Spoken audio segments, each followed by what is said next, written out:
Hello everyone, good evening.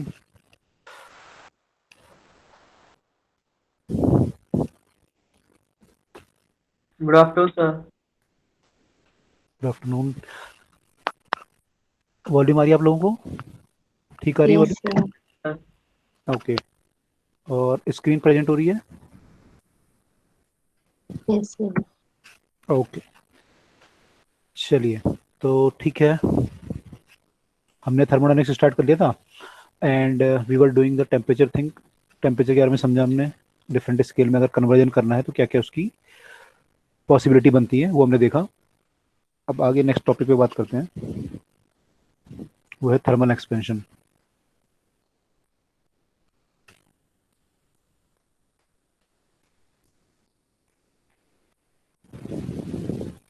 Next is thermal expansion.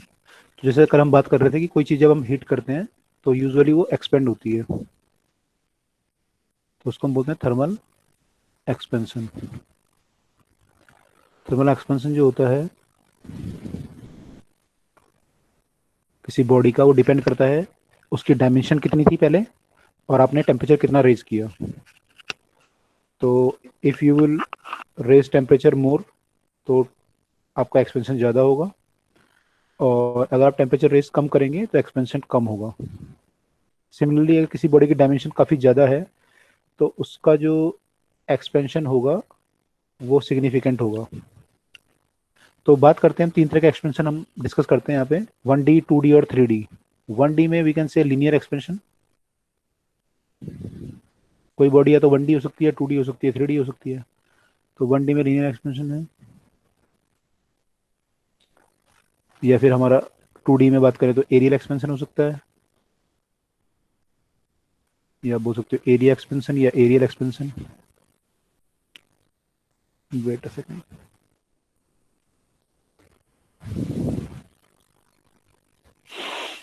और 3D में volumetric expansion हो सकता है हमारा ना, एरिया एक्सपेंशन, वॉल्यूम एक्सपेंशन।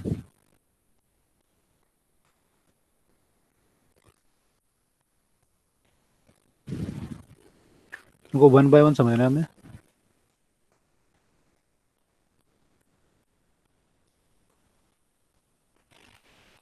तो पहले लीनियर एक्सपेंशन की बात करते हैं। जब कोई वन डायमेंशनल बॉडी, जैसे कोई रॉड है हमारे पास या कोई ट्यूब है समथिंग, तो उसकी लेंथ अगर बढ़ रही है तो उसको हम बोलेंगे लीनियर एक्सपेंशन। तो लीनियर एक्सपेंशन में क्या होता है, कोई ट्यूब मान लो आपके पास है, उसकी लेंथ एल है और आपने इसको हीट किया तो इसकी लेंथ बढ़ के एल से एल प्लस डेल्टा एल हो जाएगी। तो इसमें जो इंक्रीज हुआ वो डेल्टा एल का हुआ। तो डेल्टा एल जो होता है प्रोपोर्शनल होता है जितना आपने टेम्परेचर राइज किया डेल्टा टी के, और दूसरा इसके प्रोपोर्शनल होता है ओरिजिनल लेंथ के। ओरिजिनल लेंथ के प्रोपोर्शन से एल नॉट मान लेते हैं, ठीक है। तो ये ओरिजिनल लेंथ के प्रोपोर्शन होता है। तो आपका जो डेल्टा एल आता है उसकी वैल्यू आएगी L L not. Original length के प्रोपोर्शनल कैसे होते हैं? क्या? डेल्टा एल ओरिजिनल लेंथ के प्रोपोर्शनल कैसे होते जितनी बड़ी लेंथ होगी उतना डेल्टा एल ज़्यादा होगा ना भाई। आप छोटी चीज़ को गर्म करोगे तो हो सकता है 1 mm बढ़े, और बड़ी आपके पास कोई पटरी है रेल की, उसको गर्म करोगे तो वो कुछ सेंटीमीटर बढ़ेगी। तो ऐसा है, इसमें कोई मैंने प्रिंसिपल नहीं है, तो ऐसे देखा गया है। तो ये हमारा जो आएगा L not alpha delta T, ठीक है। अगर आप इसको करेंगे, प्रोपोर्शनलिटी का साइन हटाएंगे तो you will get delta L equal to L not alpha delta T, where ये एल नॉट है आपका, एल नॉट तो ओरिजिनल लेंथ है आपकी, अल्फा जो है आपका this is coefficient of linear expansion.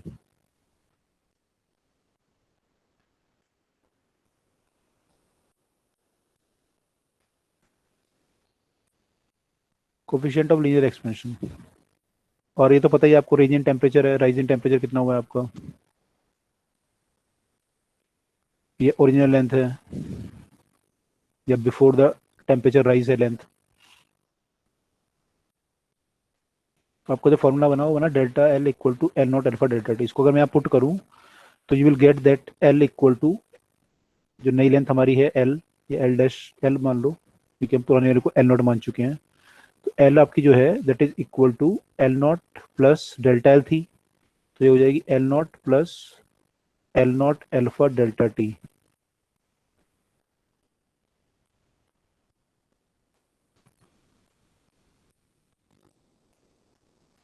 तो ये हो जाएगा L naught 1 plus alpha delta T. ठीक है, तो ये हमारी नई लेंथ आ गई L not alpha delta T.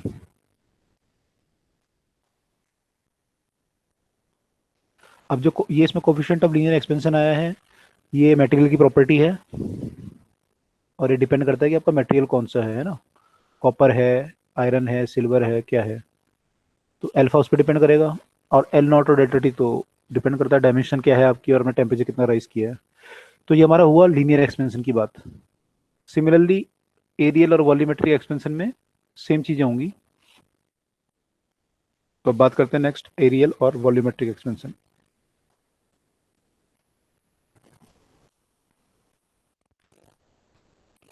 Sir आप पीछे चेक कर लीजिए।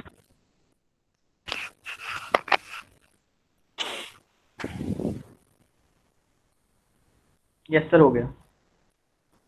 हो गया, ओके।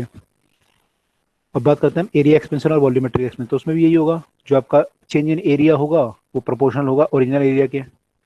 ऐसे ही जब चेंज इन वॉल्यूम आएगा वो भी प्रोपोर्शनल आएगा। तो सब में लगभग सेम इक्वेशन बनेगी, केवल यहाँ पे अल्फा आ रहा है, एरिया के केस में वो बीटा आ जाएगा और वॉल्यूम के केस में उसे गामा लिख देंगे। तो वहाँ पे एरिया एक्सपेंशन की अगर बात करें,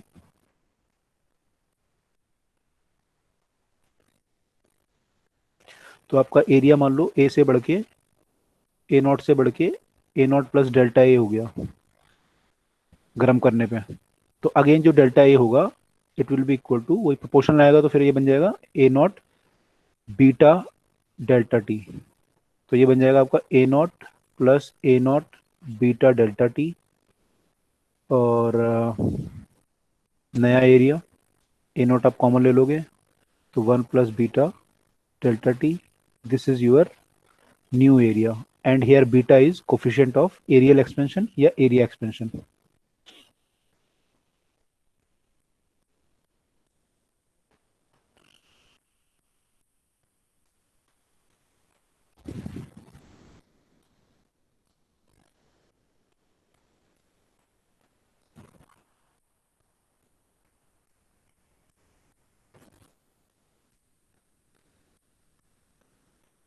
ये फिर मटेरियल की प्रॉपर्टी है, डिपेंड करता है आपका कि मटेरियल कौन सा है, उस पर डिपेंड करेगा।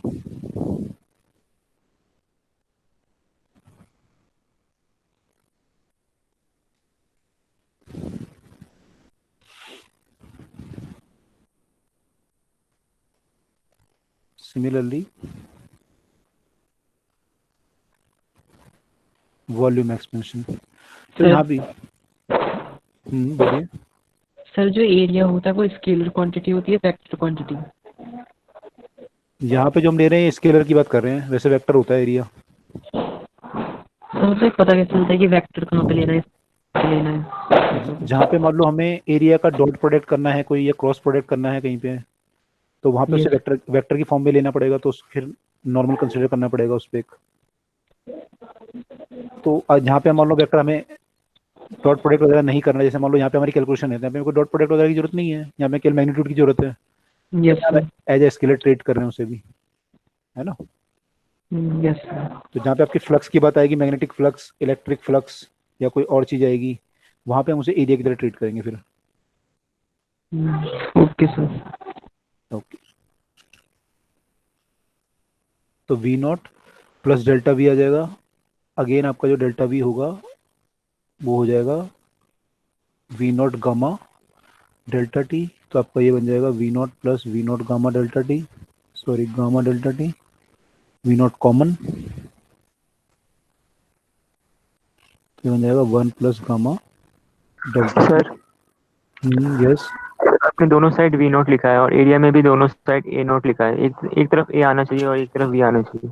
मैंने इक्वल नहीं लिखा ना, मैंने लिखा कि एरिया बढ़ के हमारा ए नॉट से बढ़ के ये हो गया जब हमने टेम्परेचर राइज किया। अच्छा सर, ओके। ठीक है, इक्वल मैंने यहाँ पे लिखा है।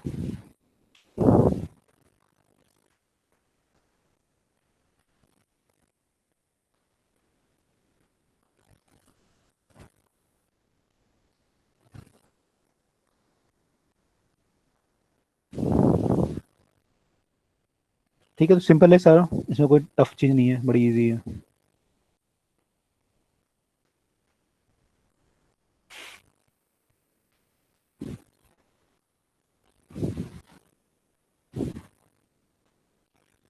तो ये आपके तीन कोफिशिएंट हो गए, coefficient of linear, areal, area और वॉल्यूम एक्सपेंशन।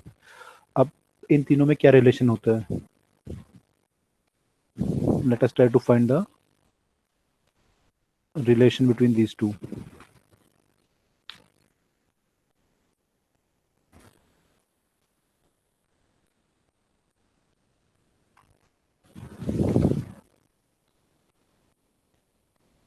करें? Yes sir. चलो, तो अब है हमारा relation between alpha beta gamma.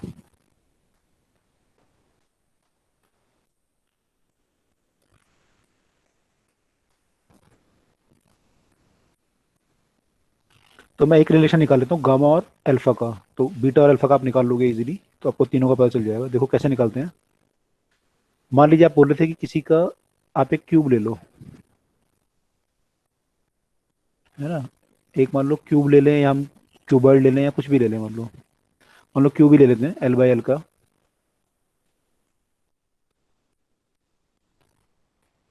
तो उसका coefficient of linear expansion alpha होगा हर साइड का,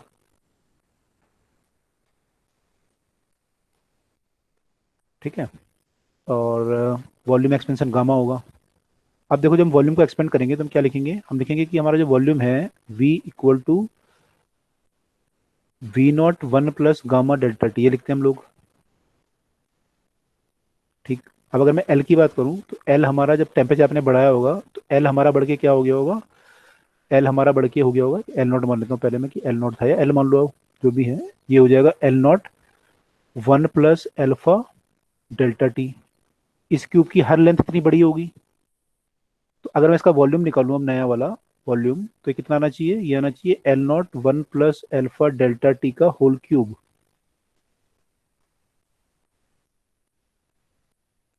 तो जो हमने अभी नया नया वॉल्यूम लिखा है वो हीट करने के बाद है ना, जब लेंथ इंक्रीज हो गई है। हाँ, जहाँ पे हमने लेंथ इंक्रीज की है, एल जो लिखा है वो हीट करने के बाद है, ओके। ठीक है, एल नॉट मान लो इसे, ठीक है। तो नया जो वॉल्यूम होगा वी न्यू जो होगा आपका, वो ये आएगा यहाँ से। तो यहाँ से जब आपने निकाला तो आपका क्या है? L not cube one plus alpha delta T का क्यूब। अब ये चीज़ क्या है? ये वी नॉट है, तो V can write V naught, ठीक है, वन प्लस, अब इसको मैं अगर बाइनोमियल एक्सपेंड करूँ, ये चीज़ बहुत छोटी होती है, अल्फा बहुत छोटा था, 10⁻⁻5 ऐसे करके आता है, तो वी कैन एक्सपेंड बाइनोमियली, तो पावर मल्टीप्लाई हो जाएगी। तो you can write this as v equal to V naught alpha delta T. अब मैं इन दोनों को अगर कंपेयर करूँ इक्वेशंस को, अगर मैं दोनों कंपेयर करूँ, on comparing 1 and 2, what will I gate?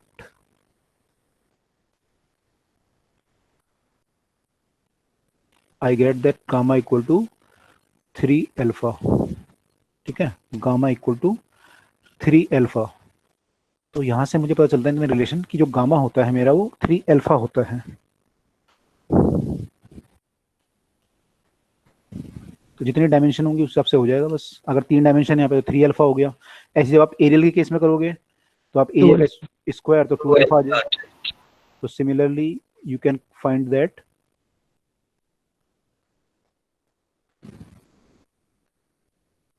To alpha, ठीक है।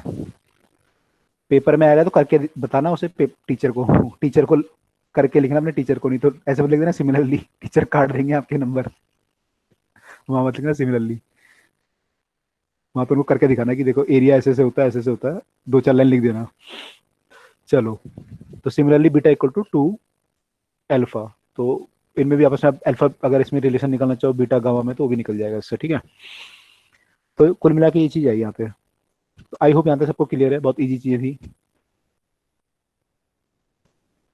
ठीक है। Yes sir. ओके, अब देखो यहाँ पे काम की बात क्या है। काम की बात ये है यहाँ पे, जो कंपटीशन के पॉइंट ऑफ व्यू से अगर देखें, एक दो चीज़ें बता दूंगा आप लोगों को।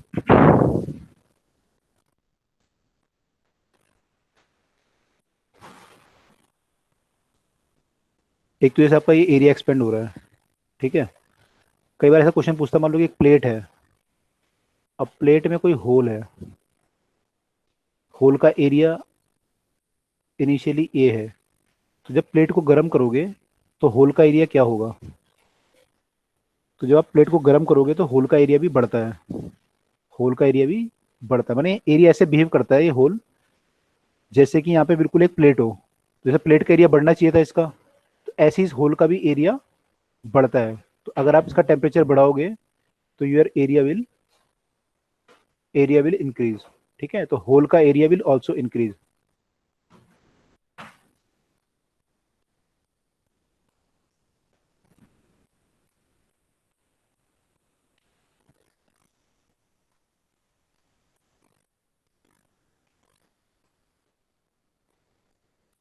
तो इसके लिए भी आप सेम इक्वेशन यूज कर सकते हो,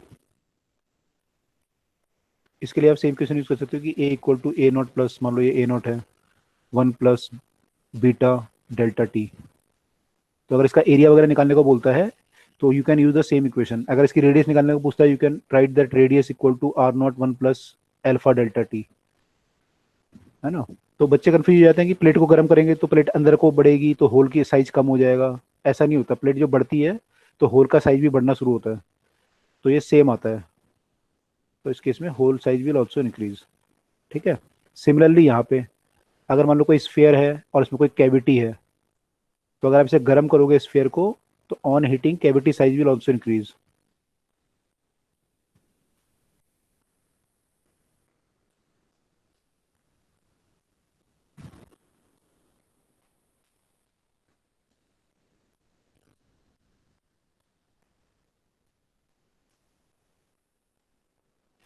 cavity size will also increase. ठीक है,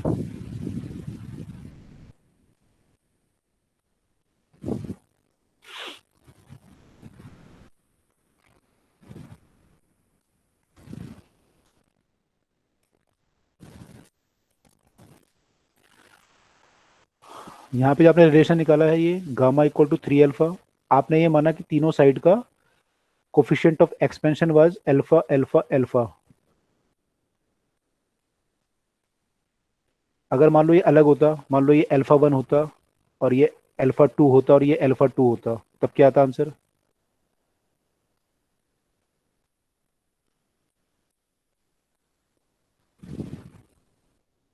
सर किस चीज का आंसर? अगर मैं गामा पूछता आपसे, गामा कितना आएगा? अब 2 अल्फा 2 होते और एक अल्फा 1 होता। Sir alpha 1 plus alpha 2 plus alpha. उस केस में फिर आपका 2 बार अल्फा 2 आ जाएगा और 1 बार अल्फा 1 आ जाएगा। मैंने जितने हैं इसके एक्चुअली ये होता है alpha 1 plus alpha 2 plus alpha 3 आएगा अगर आप इसको सॉल्व करोगे ना। तो आपने तीनों को अल्फा मान लिया था, तो इसलिए आपका आंसर ये आया था। तो अगर आप इसे सॉल्व करोगे, मान लो ये अल्फा 1 है, ये अल्फा 1 है और ये अल्फा 2 है सपोज, तो इस केस में आपका जो गामा आएगा this will be 2 alpha 1 plus alpha 2। ठीक है, और तीनों का अगर अलग अलग हुआ तो फिर alpha 1 plus alpha 2 plus alpha 3 आ जाएगा। तो आपने एक पर्टिकुलर केस मान लिया ये वाला। ठीक है, ऐसा। अच्छा एक क्यूबॉइड होता तो कोई फर्क पड़ता आंसर में हमारे? कैसे पॉसिबल है एक ही क्यूब में तीन तीन अल्फा की वैल्यू? हाँ हो सकता है, जिसे हम बोलते हैं ना कोई मटेरियल, आप मैंने एक दिन आपसे पूछ भी रहा था आप लोगों से कि आइसोट्रोपिक आपने पढ़ा होगा मटेरियल। आइसोट्रोपिक मटेरियल वो होता है इसकी प्रॉपर्टी हर डायरेक्शन में सेम होती है, लेकिन एन आइसोट्रोपिक मटेरियल भी होते हैं जिनकी प्रॉपर्टी डिफरेंट डायरेक्शन में डिफरेंट होती है। तो किसी डायरेक्शन में और एक्सपेंड करेंगे, किसी और डायरेक्शन में कुछ और एक्सपेंड करेंगे। तो एन आइसोट्रोपिक अगर मटेरियल है आपका कोई, तो उसमें ऐसा हो सकता है कि आपके एक्सपेंशन डिफरेंट आए। Okay sir. सर एक बार कैसे होगा मतलब आपकी आप ये मानते हो कि जो इसकी मेटल है या क्यूब है, इसकी प्रॉपर्टी तीनों डायरेक्शन में सेम है, एक्स डायरेक्शन में, वाई डायरेक्शन में, जेड डायरेक्शन में। लेकिन मान लो आपने कुछ ऐसा बनाया इस क्यूब को कि लेमिना टाइप का बना दिया, समथिंग लेमिना आपने वो करके बनाए, या कुछ ऐसा करके बनाया कि एक पर्टिकुलर डायरेक्शन में उसकी प्रॉपर्टी डिफरेंट है, किसी और डायरेक्शन में डिफरेंट है मान लो, है ना। तो उस केस में डिफरेंट आएगा। मान लो आपने इसको लेमिना की फॉर्म में, जब आपने इसको मोल्ड किया, कास्ट किया ठंडे आयरन से, तो आपने लेमिना की शेप में इसको किया, लेमिना के ऊपर लेमिना रख के, तो प्रॉपर्टी डिफरेंट हो सकती है डिफरेंट डायरेक्शन में। या कोई ऐसा मटेरियल भी होते हैं जो एनिसोट्रोपिक होते हैं, है ना, तो उनमें भी जो है प्रॉपर्टी डिफरेंट डायरेक्शन में डिफरेंट हो सकती है पर्टिकुलर डायरेक्शन में। जैसे रिगार्डिंग टू द लेंथ, मैंने रिगार्डिंग टू आपने लाइट अभी देखा नहीं होगा ना, लाइट की भी प्रॉपर्टी जो होती है डिफरेंट आती है कई बार की, एक्स डायरेक्शन में अलग को बिहेव शो करेगा मटेरियल और वाई डायरेक्शन में अलग बिहेवियर शो करेगा। ऐसी एक्सपेंशन के केस में भी हो सकता है। तो एनिसोट्रोपिक भी होते हैं, मैंने आपके सिलेबस में नहीं है लेकिन मैं बता रहा हूँ आपको कि ऐसा हो सकता है, ये पॉसिबिलिटी है। इसलिए ये क्वेश्चन भी आया है ऐसा। सर मतलब अगर हम कोई क्यूब ले रहे हैं तो जरूरी नहीं है कि उसके तीनों जो अल्फा आएंगे वो सेम ही आएंगे लेंथ के लिए। हाँ, यूजुअली जो हम स्टील वगैरह लेते हैं उनका तो अल्फा सेम होता है तीनों उसमें, लेकिन अगर कोई ऐसा मटेरियल आपने ले लिया कि पर्टिकुलर डायरेक्शन में उसका, या उसकी जैसे ग्रेफाइट वगैरह का आपने स्ट्रक्चर देखा होगा, तो पर्टिकुलर डायरेक्शन में स्ट्रक्चर उसका डिफरेंट होता है, पर्टिकुलर दूसरे डायरेक्शन में डिफरेंट होता है। तो अगर कोई ऐसा आपने मैंने क्रिस्टलाइजेशन कर दिया उसका समथिंग, तो हो सकता है कि डिफरेंट डायरेक्शन में डिफरेंट आए। मैंने I am not very good in that कैसे कैसे होता है वो, लेकिन ऐसा हो सकता है, होता है मतलब। तो सर मतलब हमें जैसे जब नॉर्मल क्वेश्चंस दिए होंगे तो उसमें तो हम क्यूब के हम लिए सेम कंसीडर कर सकते हैं कि हम तीनों सेम सेम। हम सेम लेंगे अनटिल अनलेस उसने डिफरेंट दे दिया। Okay sir. जो आपके सर क्वेश्चन आप करोगे सब में अल्फा सेम लेंगे हम। यस। सर इसमें गामा की वैल्यू आई कैसे है? किसकी वैल्यू? 1 प्लस अल्फा 2 कैसे आई गामा की वैल्यू? गामा की वैल्यू 1 प्लस 3 अल्फा। 3 अल्फा कैसे आई? सर 3 3 अल्फा वाली नहीं, वो सर वो साइड वाली जिसमें आपने अलग अलग थर्मल एक्सपेंशन के ये कोएफिशिएंट वाली? किए थे। Yes sir. उसमें आप ये करोगे ना, मान लो आप देखो, अगर मान लो क्यूबॉइड मानते हैं आप इस केस में, तो आप क्या लिखते हैं? आप लिखते हैं नया नया जो इसका वॉल्यूम होता है वो LBH होता। You will write L0 1 plus alpha 1 delta T, ऐसे लिखते हैं, multiply by B0 1 plus alpha 1 delta T, और फिर लिखते हैं, मान लो एक आपने L मान लो, एक B मान लो, एक H मान लो एक का डिफरेंट है किसी का भी, अल्फा 2 डेल्टा टी, ऐसे लिखते तीनों को। तो ये मल्टीप्लाई हो क्या बन जाता है? L0 B0 H0, और ये बन जाता है, फिर इसको मल्टीप्लाई करते हैं ना आप, तो ये कुछ ऐसा बनता 1 plus alpha 1 plus alpha 2 plus alpha 3 delta T. अब मल्टीप्लाई बाय जो बाकी जो टर्म्स आती है, इसमें कितनी टर्म्स आएंगी? आप मल्टीप्लाई करोगे इन दोनों को, जब मल्टीप्लाई करो, पहले इस ब्रैकेट को इससे मल्टीप्लाई करोगे तो आपके 4 वो आएंगे। जब मल्टीप्लाई करोगे पहले 1 की करोगे मान लो, तो क्या आएगा? 1 प्लस अल्फा 1 डेल्टा टी, फिर इसकी करोगे तो क्या आएगा? प्लस अल्फा 2 डेल्टा टी, और plus alpha 1 alpha 2 delta T का स्क्वायर। तो अल्फा 1 अल्फा 2 डेल्टा टी का स्क्वायर बहुत स्मॉल क्वांटिटी होगी, तो इन दोनों का जब मल्टीप्लाई करोगे आप, तो you will gate finally 1 plus alpha 1 plus alpha 2 delta T, ऐसा कुछ आ जाएगा आपका। ठीक है, जब पहले दोनों की मल्टीप्लाई की हायर, ठीक है, 3 टर्म मैंने ले ली, एक टर्म मैंने नेगलेक्ट कर ली, जो हायर पावर आएगी वो मैंने नेगलेक्ट कर ली, अल्फा 1 का स्क्वायर जो आएगा उसे नेगलेक्ट कर लिया। ओके सर, समझ आ गया। ऐसे फिर जब तीसरे की मल्टीप्लाई करोगे तो हायर पावर को नेगलेक्ट करते जाओगे, तो फाइनली आपका ये फिर ऐसा बन जाएगा। ठीक है, ये वाला बचेगा बस। सर इस वाले में हमने लेंथ अलग क्यों ली है? सेम नहीं ले सकते? सेम किसमें? LBH वाले में? ये यस सर। मैंने लेंथ ब्रेथ हाइट क्यूबॉइड माना मैंने। सर क्यूब मान के भी तो कर सकते हैं सेम लेके। हाँ कर सकते हो, तो मैंने क्यूब से किया सेम। हाँ क्यूब पे भी कर सकते हो, ओके अगर क्यूब में उसमें भी कर सकते हो, अगर डिफरेंट आपकी वो है तो अल्फा बीटा गामा कर सकते हो। सॉरी, अगर अल्फा 1 अल्फा 2 अल्फा 3 डिफरेंट है तो कर सकते हो क्यूब में भी, किसी में भी कर सकते हो। हाँ बोलिए बोलिए। अगर कोई 3D फिगर जैसे 3 मटेरियल से बना हो, अलग अलग मटेरियल से, तो फिर उसमें गामा की value alpha 1 plus alpha 2 plus alpha 3 लेंगे। मटेरियल पे डिपेंड करता है ना, मटेरियल कैसे आपने उसको किया है। मैंने एक के बाहर एक है वॉल्यूम वाइज, या एक के ऊपर एक है, या एक के साइड में एक है, तो सर इसमें कुछ नहीं ऐसा कुछ नहीं होगा। ऐसा अगर आएगा तो आप अलग अलग उनका एक्सपेंशन मान लो तीनों का, अगर मान लो हाँ। साइड में है तो अलग अलग एक्सपेंशन मान लो। अच्छा, सर ऐसे में बहुत लेंदी हो जाएगा फिर। हाँ वो अलग अलग ही करना पड़ेगा उसमें। ठीक है, तो ऐसा नहीं आता आपके केस में कि वो गामा जो है उससे आप वो करो, मैंने तीनों का अलग अलग जोड़ के फिर निकालो। वो अलग अलग एक्सपेंशन मानना पड़ेगा तीनों का, उनको एक्सपेंशन को जोड़ना पड़ेगा डायरेक्टली। ठीक है यस सर। सर एक बार, सर जैसे रबर है उसे मतलब हीट करो तो वो कंट्रैक्ट करता है, एक्सपैंड नहीं करता, सर ऐसा क्यों? रबड़ के स्ट्रक्चर पे डिपेंड करता है। रबड़ जब किसी आप उसको बनाते होगे तो उसमें आई थिंक पॉलीमर टाइप का बनता है कुछ, तो पॉलीमर में शायद स्पेस ज़्यादा होता है उसके बीच में, जो पॉलीमर बनाता है अपना वो। और जब आप उसको गला देते हो तो उसमें स्पेस उसके बीच में उतना नहीं रहता, जो मॉलिक्यूल उनकी चेन बनती है ना, पॉलीमर की चेन जो बनती है, यस सर। ऐसा कुछ रीजन होता है आई थिंक। मेरे को भी एग्जैक्टली मैंने ध्यान नहीं, लेकिन ऐसा कुछ होता है उसमें, मैंने स्ट्रक्चर पे डिपेंड करता है वो।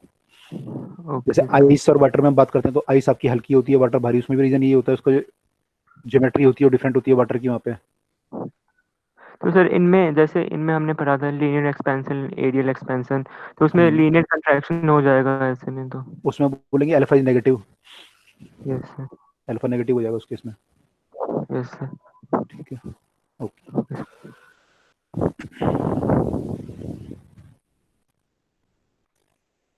तो ये हमारा रिलेशन आ गया तीनों के बीच में। ठीक है, अब देखो इससे क्या क्या फर्क पड़ता है। अच्छा, अगर लेंथ बढ़ेगी, मान लो आपने किसी को गर्म किया चीज़ को तो लेंथ बढ़ रही है यूजुअली। अब मान लो एक घड़ी है जो पेंडुलम वाली घड़ी है, उसकी लेंथ बढ़ सकती है जब गर्मियों में, तो लेंथ बढ़ेगी तो स्लो हो जाएगी या फास्ट हो जाएगी? सर टाइम पीरियड कम हो जाएगा, टाइम कम शो करेगा।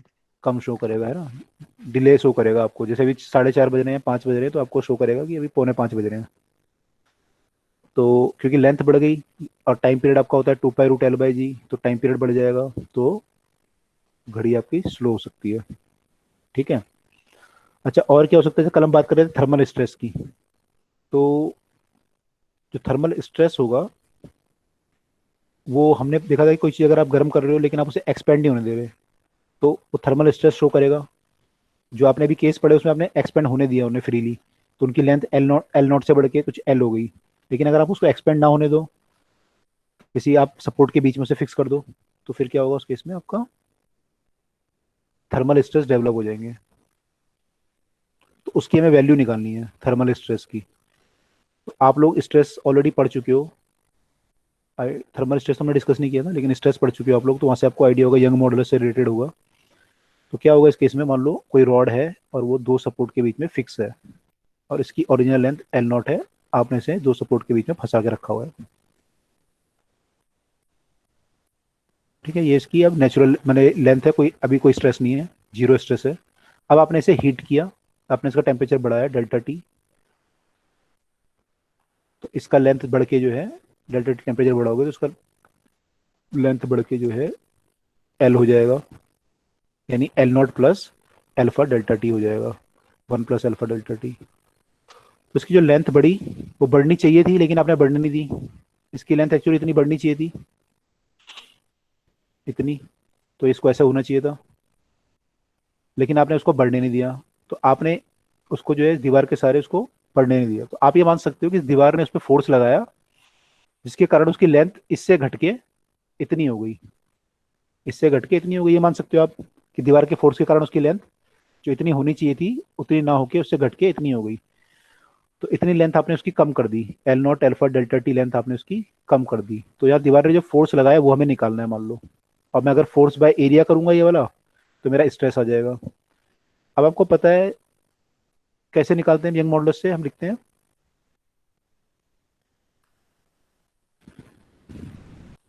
ये हमारा फॉर्मूला था यंग मॉडुलस का।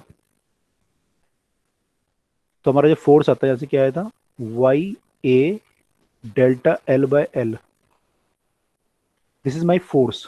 और अगर मैं स्ट्रेस निकालूंगा तो फोर्स बाय स्ट्रेस ये आ जाएगा मेरा Y ΔL/L, ये मेरा स्ट्रेस है, thermal stress.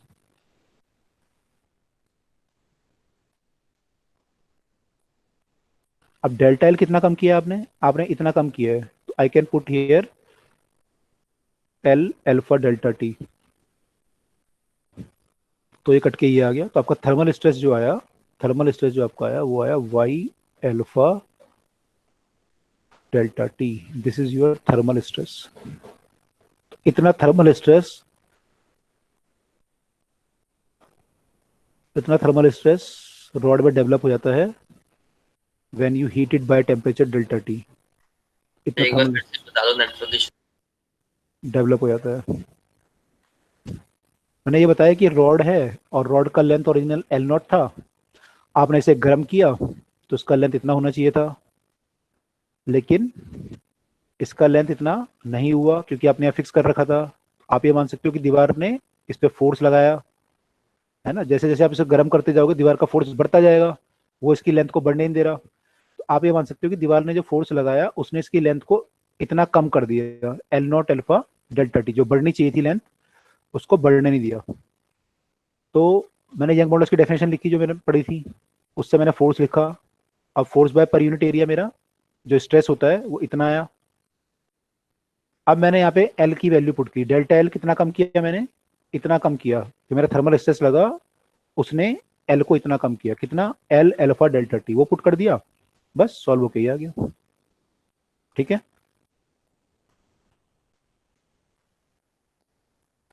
This is the thermal, note down कर। हाँ कर लीजिए, this is the thermal stress develop in the rod because of heating.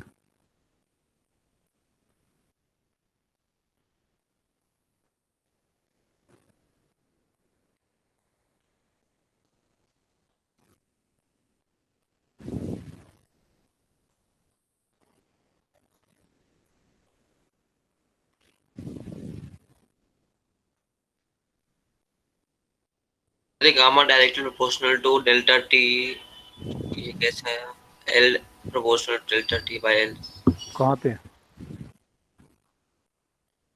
Sir थोड़ा नीचे, कहाँ पे, ये सर इसके नीचे वाला स्टेप, ये सर इसके बाद वाला, ये साइड वाला, साइड में, ये वाला, यस क्योंकि सर। डेल्टा एल की वैल्यू पुट की है ना, डेल्टा एल की वैल्यू यहाँ से पुट की है ना, ये जो आपने लेंथ कम करी उसकी, जो फोर्स लगा उसने लेंथ उसकी बढ़ने नहीं दी ना उतनी, तो मैंने एल नॉट की जगह पे एल पुट कर दिया, एल नॉट लिखो आप, तो फिर आपको ये भी एल नॉट लिखना पड़ेगा, ऐसे कर लो।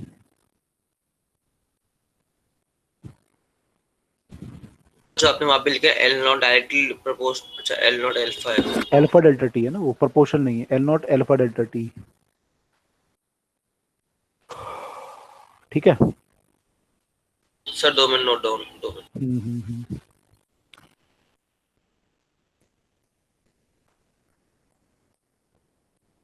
तो थर्मल स्ट्रेस के कारण क्रैक आ सकते हैं आपके, अगर आप स्ट्रेस को इसको फ्रीली एक्सपेंड नहीं होने दोगे तो क्रैक आ सकते हैं, you can develop the cracks also, है ना। तो हम ट्राई करते हैं कि उसको एक्सपेंड होने दें। यस सर एक्सपेंशन से जो लेंथ बढ़ रही है वो एक ही साइड बढ़ती है, दोनों साइड से बढ़ती है? दोनों साइड, दोनों साइड बढ़ती है। ओके सर, मतलब दोनों साइड इक्वल इक्वल बढ़ेगी? हाँ दोनों साइड इक्वली बढ़ेगी, वैसे तो यूजुअली डिपेंड करता है कि आपने मैंने टेम्परेचर यूनिफॉर्म अगर रॉड को हीट किया है और वो दोनों साइड को फ्री है इंक्रीज होने के लिए, तो दोनों साइड बढ़ेगी। लेकिन मान लो आपने एक साइड कुछ अगर सपोर्ट दे दिया, मान लो ऐसे कर दिया, रॉड को ऐसे रख दिया, तो फिर इस साइड ही बढ़ेगी। और सर ऊपर वाले केस में ये दोनों जिसमें साइड, दो दोनों साइड दोनों साइड बढ़नी चाहिए, ओके सर। दोनों साइड बढ़नी चाहिए। तो स्ट्रेस दोनों तरफ से लगेगा, थर्मल स्ट्रेस यहीं से लगेगा, यहाँ से भी लगेगा, है ना। तो बराबर ही होगा क्योंकि फोर्स तो इक्विलिब्रियम आप जो लिखोगे फोर्स का तो बराबर ही आएगा ना इसके, एफ के। Yes sir. सर तो अगर हम इस केस में टेम्परेचर इंक्रीज करेंगे तो जो वो बॉल है जो हमने लगा रखी है वायर पे, सर तो उसका फोर्स बढ़ेगा ना जितना वो वायर पे लगा रहे थे पहले। इस केस में, इस केस में, यस सर। इस केस में तो कुछ नहीं होगा, ये क्या करेगी, ये वायर मैंने एक्सपेंड करेगी, अगर मान लो इधर को नहीं हो पा रही तो इधर को हो जाएगी एक्सपेंड, फ्री है ना वो तो इधर को, भाई आपने मान लो ऐसा रखी हुई है अगर ये, टेम्परेचर इंक्रीज करेंगे तो फिर जो फोर्स तो बढ़ेगा ना जो बॉल लगा रही है वायर पे। कैसे बढ़ेगा, बढ़ेगा ही नहीं फोर्स, वो तो इधर को चली जाएगी ना, वो तो फ्री, इधर को फ्री है ना वो तो जाने के लिए, भाई वो फ्री है ना, इधर को बढ़ जाएगी उसकी लेंथ, अंदर क्यों घुसेगी दीवार की, वो जिसको पता है मेरे को इधर को रास्ता मिल रहा है उधर को चली जाएगी। सर तो फिर लेंथ डिक्रीज कैसे हो रही है फिर? इस केस में नहीं होगी, मैंने कहा बोला डिक्रीज, इस केस में इंक्रीज होगी, इस केस में थोड़ी होगी डिक्रीज, इस केस में जितना इंक्रीज होना चाहिए उतना होगी इसकी। सर मैं तो ऊपर वाले केस की बात कर रहा हूँ जो आपने लिखा था। हाँ इसमें क्या बोलना चाह रहे हो आप? तो इसमें तो लेंथ की वैल्यू डिक्रीज होगी ना और जो फोर्स वॉल वायर पे लगा रही है वो इंक्रीज होगा ना। हाँ ठीक है, ओके सर यही पूछना था। हाँ वो तो हो गई, जैसे जैसे लेंथ बढ़ती जाएगी वैसे वैसे फोर्स बढ़ता जाएगा आपको, जैसे मैंने आप एक्सपेंशन आपका बढ़ना चाहिए था वो आप करने नहीं दे रहे, तो वैसे वैसे उसका फोर्स बढ़ता जाएगा। Okay sir.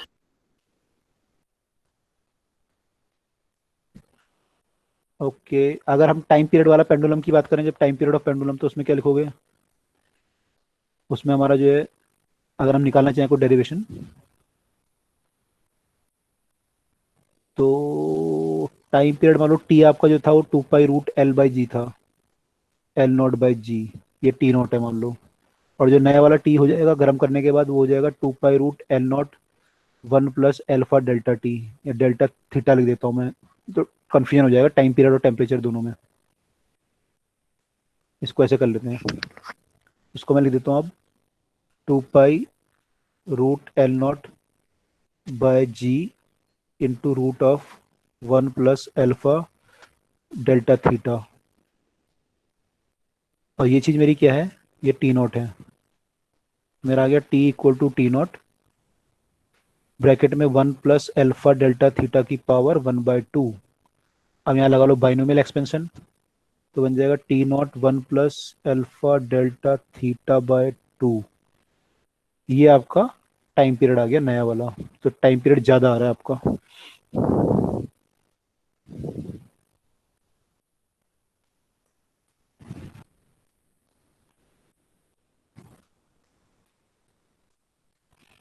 T minus T not अगर मैं लिखूं, ये इंक्रीज इन टाइम पीरियड हो गया, this is equal to T naught alpha delta theta by 2। और अगर मैं T minus T naught by T naught करूं, तो ये this is the change in the time period, fractional change in the time period, this is actually delta T by original time period. तो ये आपका आ जाएगा एल्फा डेल्टा थीटा बाय 2। ऐसा कुछ भी ड्राइव करना चाहो निकाल सकते हो आप, है ना। वैसे तो ये न्यूमेरिकल में मैप से निकलवाने वाला था, लेकिन मैंने आपको दिखा दिया कि ऐसे निकाल सकते हो, कुछ भी निकाल सकते हो आप निकालने को, तो जो आपको पता है फॉर्मूला, तो बाइनोमियल एक्सपेंशन पता है आपको। यहाँ पे डेल्टा थीटा क्या है? Rise in temperature. मैंने यहाँ पे डेल्टा थीटा लिख दिया ना, क्योंकि यहाँ पे डेल्टा टी फिर टाइम पीरियड है, तो कंफ्यूज हो जाता है ना फिर आप, ये भी डेल्टा टी आता, ये भी डेल्टा टी आता। ओके,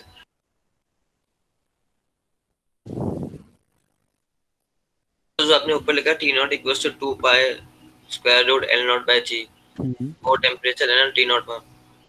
नहीं, टाइम वो पीरियड होगा।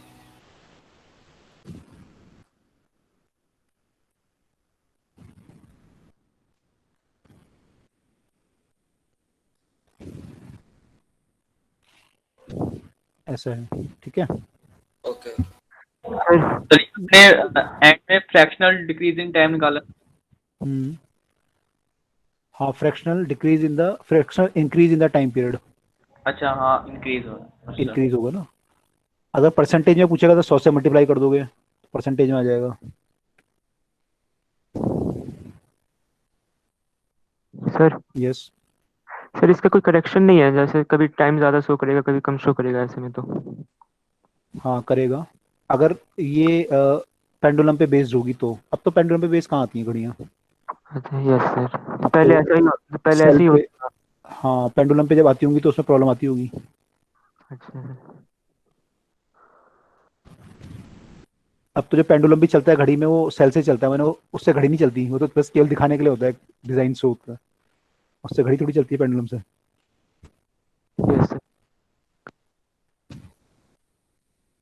उसमें मेरे ख्याल से ऐसे करते होंगे कि कुछ टाइम बाद, जैसे इसका बहुत कम आता होगा, ज़्यादा फर्क थोड़ी आता होगा, मैंने कई दिनों में 2-3 सेकंड का फर्क आता होगा, तो घड़ी को जाके फॉरवर्ड कर देते होंगे, उतनी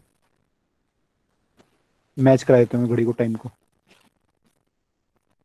फाइनली तो मैच ही होता था टाइम, है ना। फाइनली तो जो होता था वो सूरज को देख के होता था, कि सूरज 12 बजे सिर के ऊपर जो आता है, उसके हिसाब से लोग बना देते हैं हिसाब किताब। सर वैसे भी क्या फर्क पड़ता है, ज़्यादा ज़्यादा चेंज तो नहीं आता होगा, थोड़ा ही आता होगा। हाँ थोड़ा बहुत सेकंड का फर्क आता होगा, तो बहुत ज़्यादा कोई फर्क पड़ता नहीं उससे, पहले कोई इतना ऐसे थी भी नहीं एक्यूरेसी, यस सर। अभी भी नहीं है इतनी, तो 2-3 सेकंड तो ऊपर नीचे चली जाता है, 1-2 मिनट भी चल जाता है। लेकिन उनको जरूरत पड़ती होगी, साइंटिस्ट वगैरह जो होते होंगे, तो वो तो अपने और तरीके उनके, तो कर लिया note. Yes sir. Yes sir. Okay, तो देखो ये तो सबसे इजी चीज़ है, अभी सब इजी इजी चल रहा है। अच्छा अब मान लो, अच्छा मान लो भाई, जैसे अभी बात चली थी कि पेंडुलम का वो बढ़ जाएगा लेंथ, ऐसी जो आपका स्केल है मान लो, जिससे आप नापते हो कोई चीज़, फुट्टा जो होता है वो भी स्टील का होता है, मान लो उसकी भी लेंथ बढ़ जाती होगी गर्मियों में, सर्दियों में घट जाती होगी, है ना। तो अगर आप मान लो कोई लेंथ नाप रहे हो, तो उसका डिफरेंस आएगा, मैंने सेम वैल्यू नहीं आएगी, डिफरेंट वैल्यू आएगी गर्मियों में सर्दियों में। तो स्केल का साइज जो है मान लो अगर गर्मियों में बढ़ गया, तो लेंथ आपकी ज्यादा मेजर करेगा वो कम मेजर करेगा? जो वैल्यू आएगी लेंथ की वो कम आएगी ज्यादा आएगी? कम आएगी। कम आएगी। लंबी लेंथ को वो कम लेंथ बढ़ा के करेंगे। कम बताएगा है ना। अगर 30 मीटर की लेंथ होगी तो बताएगा 29.5, ऐसे बोल लो ना आप लोग, 29.7 ऐसे। अच्छा हाँ, तो लेंथ कम मेजर करेगा। अच्छा, मान लो एक रॉड से, मेटल रॉड से मैं दूसरी मेटल रॉड को मेजर करूं, अब दोनों का फर्क पड़ेगा टेम्परेचर में। यस दोनों सर। के तो दोनों का साइज बढ़ सकता है घट सकता है। तो उस केस में फिर क्या करना पड़ेगा, फिर आपको रिलेटिव लेना पड़ेगा।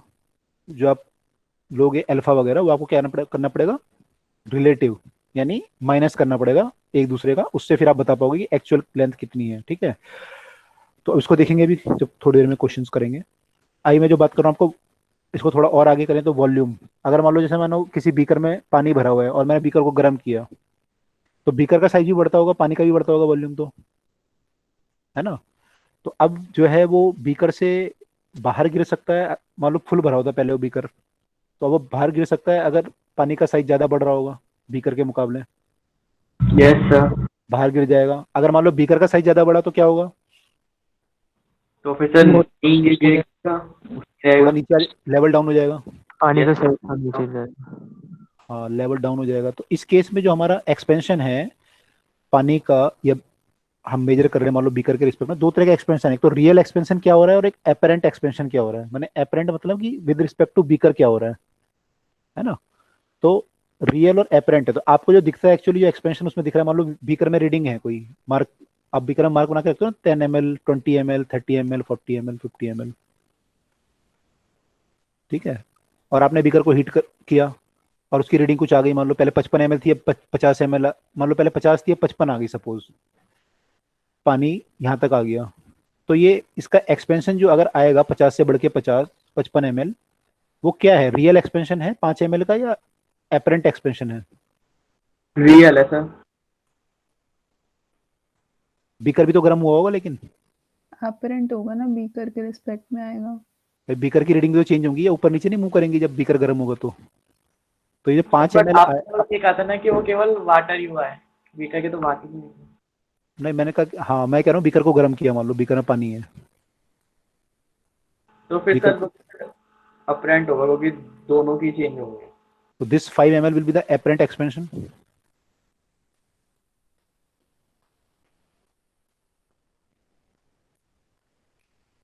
ठीक है, तो हम इसको रियल एक्सपेंशन कैसे निकालते हैं देखो। तो इसमें दो तरह के आपके कोफिशिएंट होते हैं, एक तो होता है कोफिशिएंट ऑफ रियल एक्सपेंशन और एक होता है coefficient of real expansion, volumetric coefficient of obviously.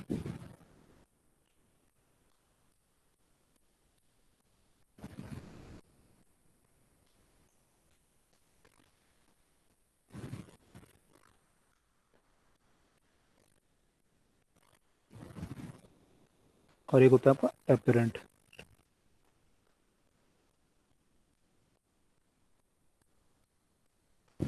ये मान लो वाटर की बात कर रहा हूँ मैं, ऑफ वाटर। एक वो आपका volumetric coefficient of, apparent volumetric coefficient of expansion for water.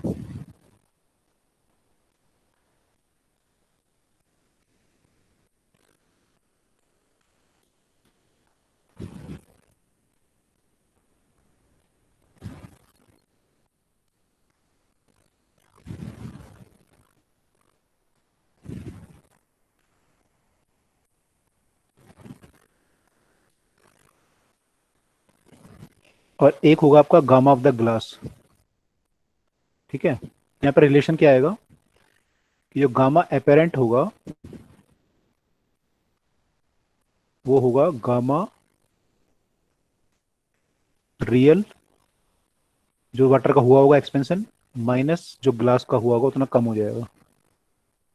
This is the relation between the gamma एक बार फिर से बता दो। एपेरेंट। आप लिख लो पहले, सारा नोट कर लो। सर नोट कर लिया। कर लिया?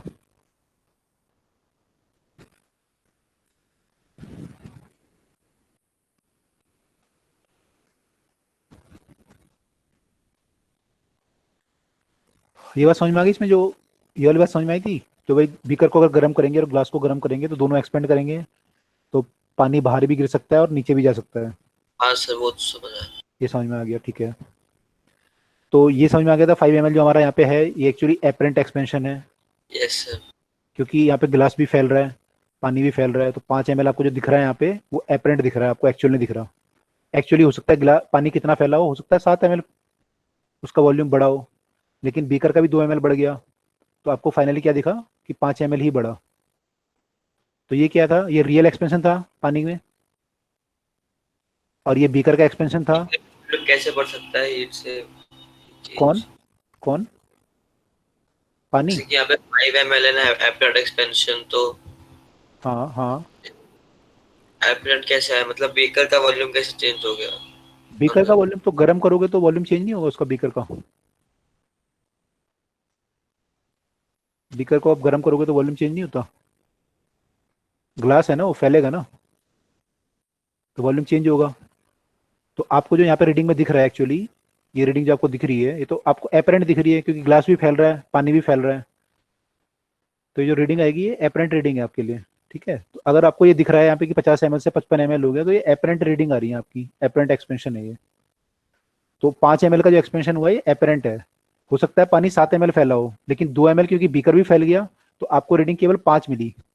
आपको कितनी रीडिंग मिली? 5। तो 5 इज द एपरेंट। तो इसलिए मैं बोल रहा हूँ कि gamma apparent equal to gamma real minus gamma of the glass, ठीक है। Yes sir. सर पर कभी देखा नहीं है एक्सपैंड हो रहा है, मतलब ग्लास इतना कैसे? होता है ना, मैंने आप मेजर करोगे तब पता चलेगा, हम यूजुअली नहीं देखते ना उसको भाई, थोड़ा बहुत तो होता ही होगा, ऐसा तो नहीं है कि बिल्कुल नहीं होता होगा, यस सर। लेकिन हम सर कभी इसमें एक्सपेरिमेंट करते नहीं ना कितना हुआ क्या हुआ, पर होगा तो है ही। Okay sir. हाँ जी। सर जो हमें टेम्परेचर बढ़ाना होगा एक्सपेंशन के लिए, वो तो बहुत ज़्यादा होगा, तो उस टेम्परेचर पे तो वाटर वेपर्स में कन्वर्ट नहीं हो जाएगा? नहीं, हर टेम्परेचर पे एक्सपेंशन तो हर टेम्परेचर पे होता ही है ना। एक्सपेंशन तो आप अगर मान लो 40 डिग्री से 42 डिग्री करोगे, है यस ना, सर। गर्मियों से सर्दियों में भी एक्सपेंशन हो ही जाता है। सर ऐसा नहीं है कि लेकिन 100 डिग्री करोगे। टेम्परेचर डिफरेंस बहुत कम है, लेकिन जो अल्फा की वैल्यू है वो 1 से भी बहुत लेस है। आपने कहा था कि तो फिर अगर वो पहुंच में जाएगा, उसके लेंथ डेल्टा हम्म, एक्स पे पहुंच जाएगा, हम्म। तो मतलब कुछ ज़्यादा बड़ा नहीं आना चाहिए टेम्परेचर डिफरेंस, जिसके कारण वो एक्सपेंशन होगा। एक्सपेंशन तो होगा, ये हो सकता है एक्सपेंशन बहुत कम हो, इनसिग्निफिकेंट कह सकते हैं। यूजुअली इनसिग्निफिकेंट होता है आपका रियल लाइफ में तो। लेकिन अगर मान लो वॉल्यूम की कैपेसिटी, वॉल्यूम बहुत ज़्यादा है आपका, तो उसमें जो इंक्रीज होगा वो हो सकता है कुछ मिली ml में आ जाए या ज़्यादा आ जाए। अगर मान लो वॉल्यूम बहुत ज़्यादा, कोई टंकी है पानी की 1000 लीटर की, यस सर। उसकी आप बात कर रहे हो, या 10,000 लीटर का टैंक है आपका कोई, तो वहाँ पे हो सकता है कि आ जाए कुछ वैल्यू, लेकिन वो परसेंटेज वाइज तो बहुत कम होगी। ओके। पर अगर टेम्परेचर कम होगा तो फिर ग्लास एक्सपैंड कैसे करेगा? कम मतलब 40-45 की रेंज में। वो तो सब ग्लास तो एक्सपेंड करेगा ही करेगा। आप उसको मान लो अभी आप आजकल जो 10 डिग्री चल रहा है टेम्परेचर, लैब में आपका बीकर रखा हुआ है, गर्मियों में 40 हो जाएगा, तो 10 से बढ़ के 40 तो 30 डिग्री तो बढ़ गया टेम्परेचर, कुछ तो उसका फर्क पड़ेगा ही ना।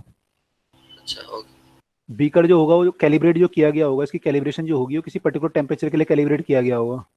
हो सकता है 30 डिग्री के लिए करा गया हो, तो अगर 30 डिग्री के लिए कैलिब्रेट किया गया था तो आजकल ये वॉल्यूम कम शो कर, वॉल्यूम इसमें कम हो गया होगा इसका। और सर गर्मियों में जब आप लैब में जाओगे तो इसका वॉल्यूम ज़्यादा हो जाएगा, क्योंकि यहाँ टेम्परेचर 30 से ज़्यादा होगा, दिल्ली में 40 के आसपास हो जाएगा। तो कैलिब्रेशन पे डिपेंड करता है, कैलिब्रेशन आपने किस टेम्परेचर पे की हुई है। Okay sir.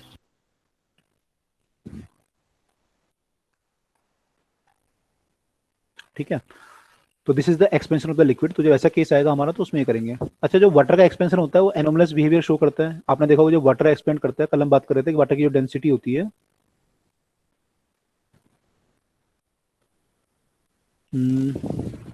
वो आपने क्या बोला था कि 4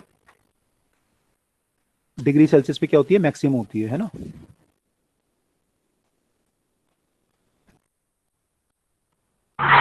यस सर। तो वाटर में एक अनोमलस बिहेवियर है, मैंने उसे 4 डिग्री के, आप 4 डिग्री से ठंडा करो तब भी उसकी डेंसिटी घटेगी, और गर्म करो तब भी घटेगी। ऐसा यूजुअली होता नहीं है।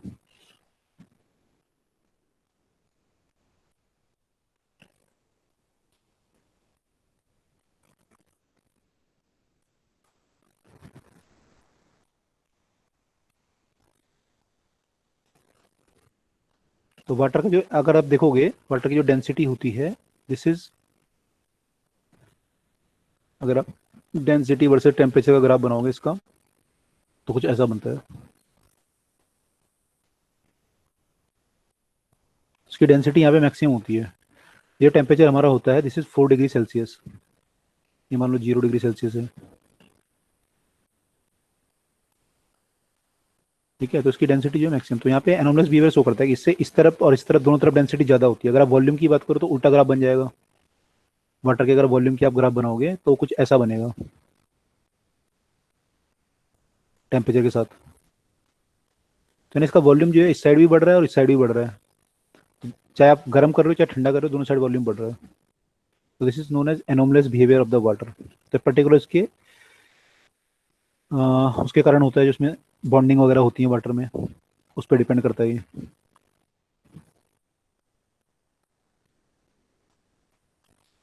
इससे फायदा क्या होता है एनोमलस बिहेवियर से? एक्वेटिक लाइफ को फायदा होता है।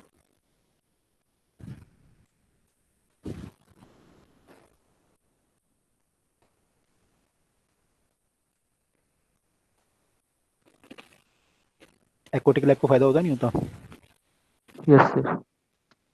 मान लो यूजुअली क्या होता है, जब कोई चीज हम ठंडी करते हैं तो डेंसिटी क्या होती है उसकी, बढ़ती है, और गर्म करते तो फैल जाती है चीज, डेंसिटी कम हो जाती है। तो अगर मान लो इसका नॉर्मल बिहेवियर होता है वाटर का, तो क्या होता है, गर्म करने पे वॉल्यूम बढ़ता और टेम्परेचर घटाने पे वॉल्यूम घटता, यानी डेंसिटी बढ़ती। लेकिन और टेम्परेचर बढ़ाने पे वॉल्यूम बढ़ता और डेंसिटी घटती। अब मान लो जब ठंड पड़ती है उस टाइम पे टेम्परेचर यहाँ पे 0 डिग्री सेल्सियस हो गया, तो ऊपर वाला मान लो ये चीज जम गई यहाँ पे,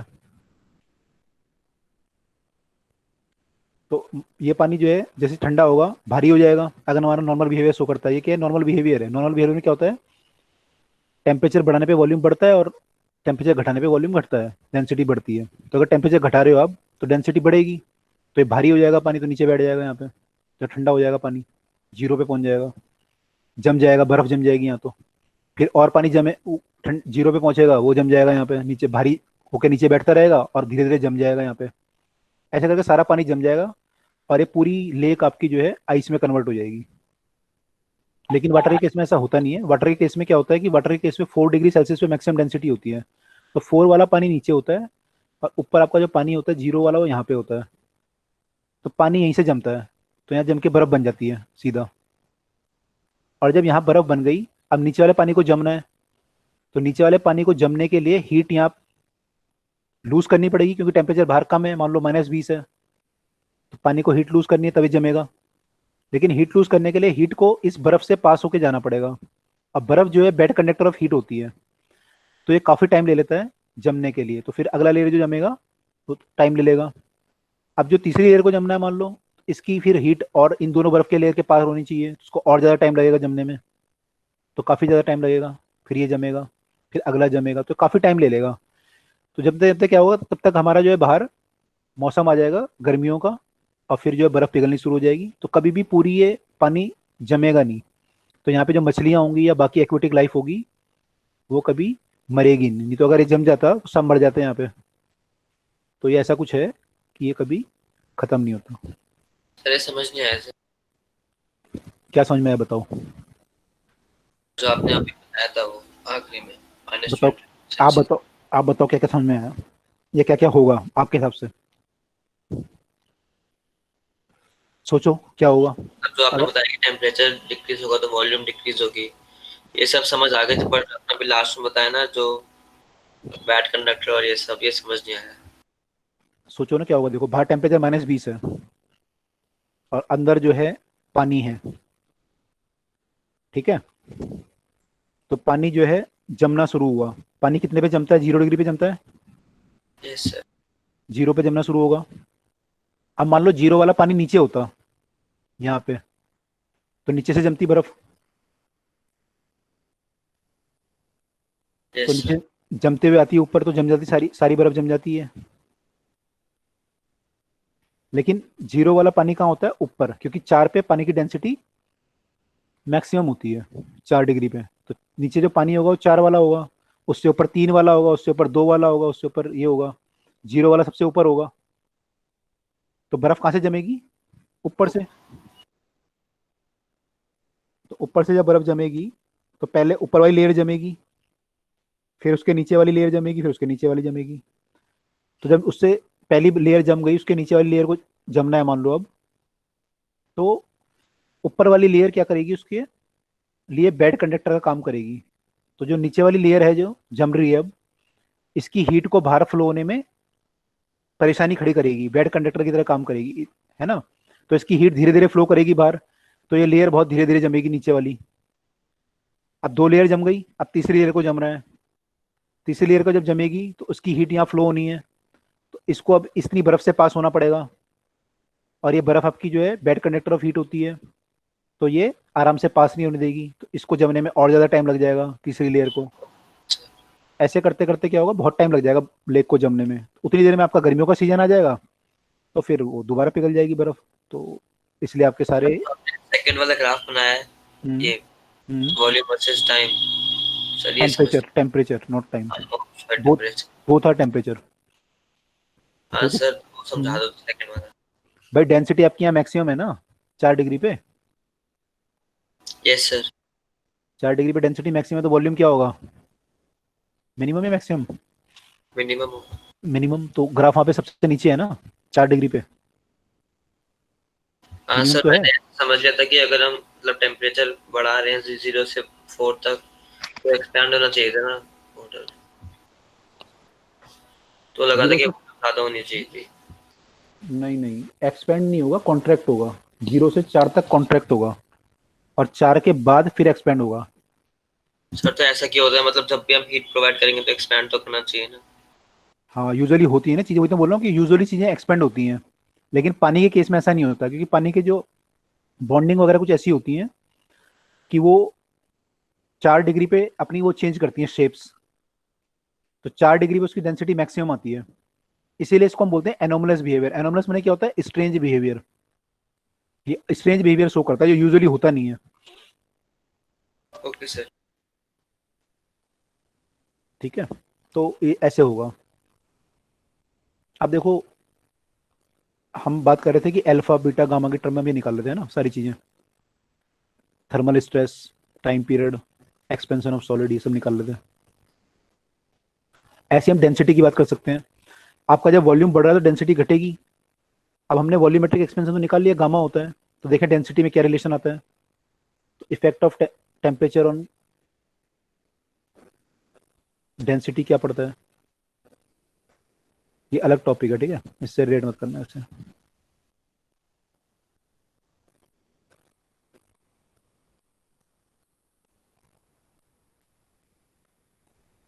डेंसिटी हमारी होती है मास बाय वॉल्यूम।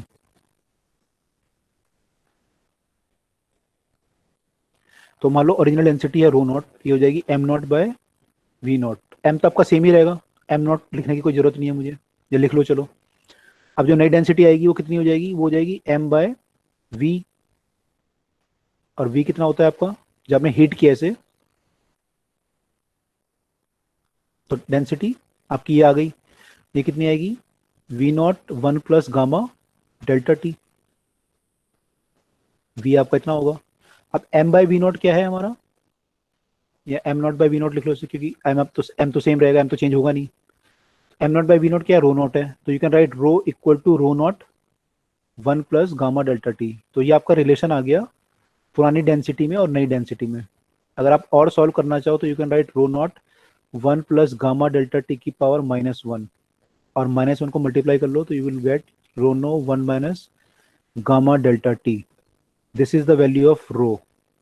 तो आपकी डेंसिटी जो है घट जाएगी ऑन इंक्रीजिंग द टेम्परेचर। तो ये वैल्यू बन जाएगी rho naught minus alpha sorry gamma delta T, 1 minus gamma delta T. तो अगर आपको डेंसिटी का रिलेशन पूछेगा तो हम यहाँ से निकाल सकते हैं। तो ये 1 माइनस कैसा है गामा डेल्टा टी लास्ट में? अपॉन में था ना वो 1 प्लस गामा डेल्टा टी, उसको ऊपर लिया है, पावर -1 हो गई, फिर उसको बाइनोमियल की तरह खोल दिया, पावर माइनस मल्टीप्लाई कर देना आगे। तो इसका मतलब जो 3 कांस्टेंट है अल्फा बीटा गामा, इन तीनों की वैल्यू काफी कम होती है। हाँ, अल्फा बीटा गामा की वैल्यू काफी कम होती है। अभी आप क्वेश्चन करोगे ना तो काफी कम वैल्यू देंगे आपको, 10⁻⁻5 ऐसे देंगे। Okay sir.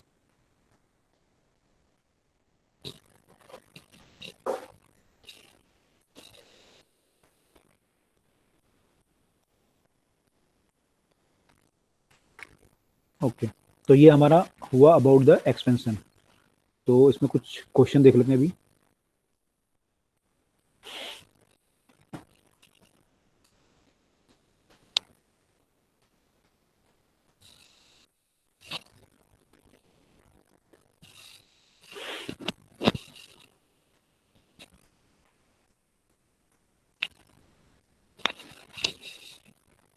सर 1 मिनट पीछे वाली स्लाइड शो कर दीजिए। लीजिए, देख लीजिए।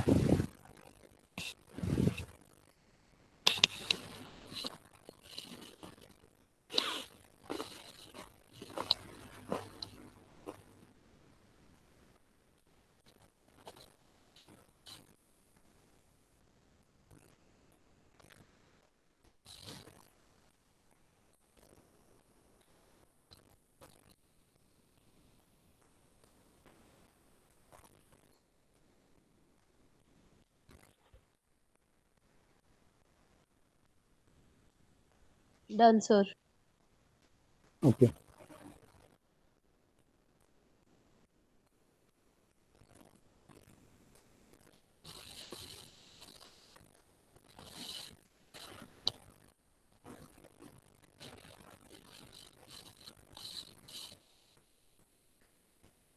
क्वेश्चन है clock with metal pendulum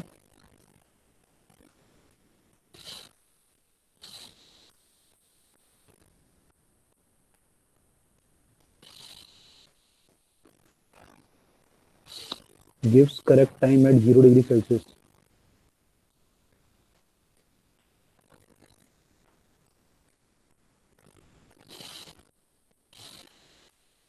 If it loses 12.5 seconds a day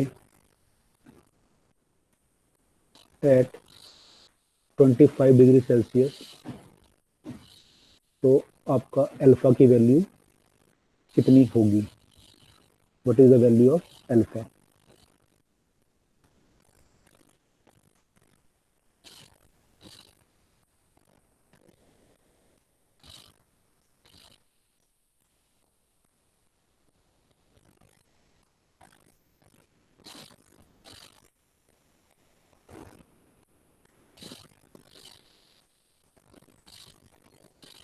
sir option ए। यार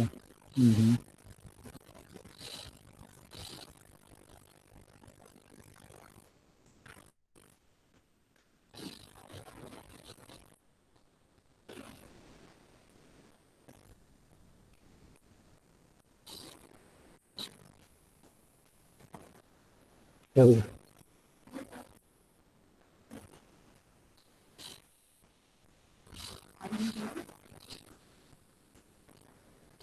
तो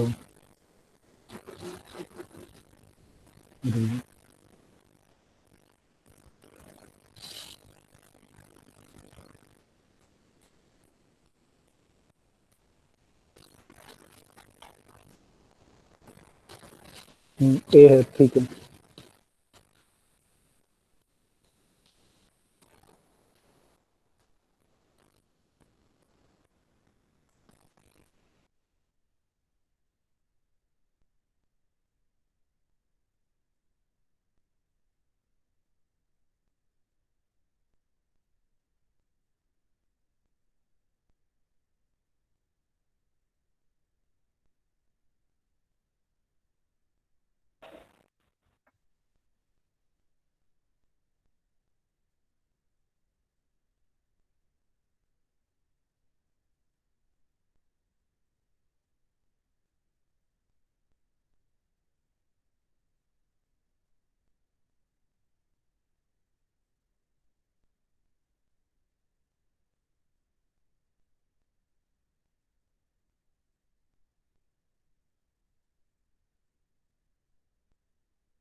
सर ऑप्शन क्या है 1/86,500?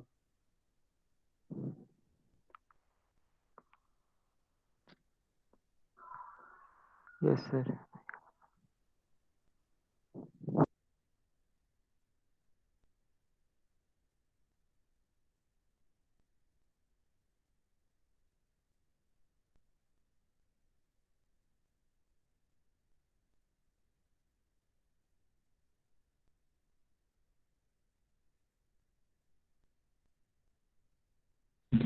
यस सर, ऑप्शन ए आ रहा है।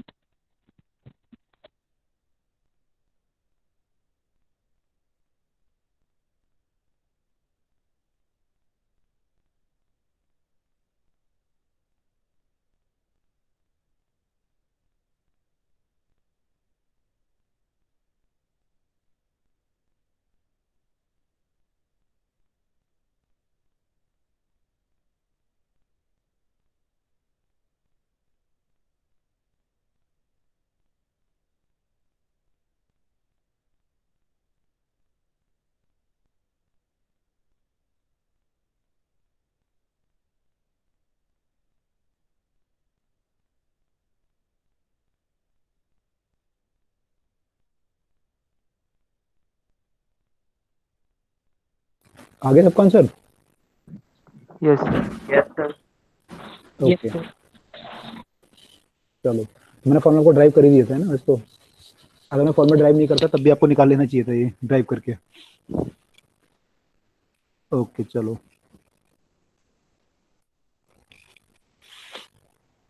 अगला क्वेश्चन देखते हैं।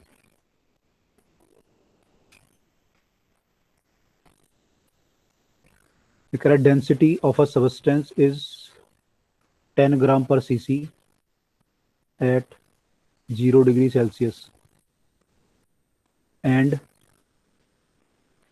density is उसी की जो है 9.7 ग्राम पर सीसी है एट 100 डिग्री सेल्सियस। तो बोल रहा है कि कोफिशिएंट ऑफ लीनियर एक्सपेंशन बताना आपको।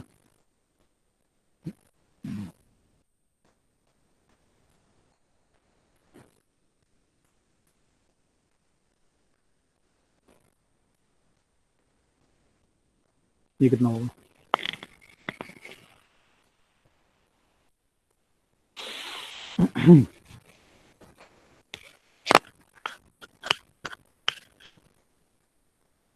निकालो आप लोग, एक मिनट।